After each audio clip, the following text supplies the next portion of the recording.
Tikman mo nga.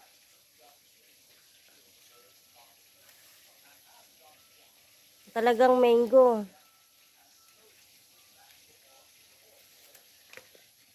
Ang tigas.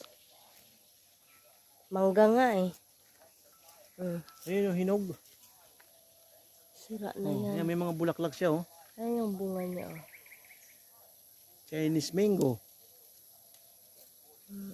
Paano siya may hinog? Paano siya kinakain? Binabalatan syempre. Balatan mo. Balate. Ito.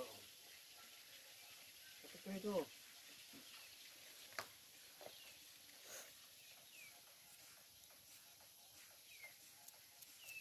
Yeah, tikman mo.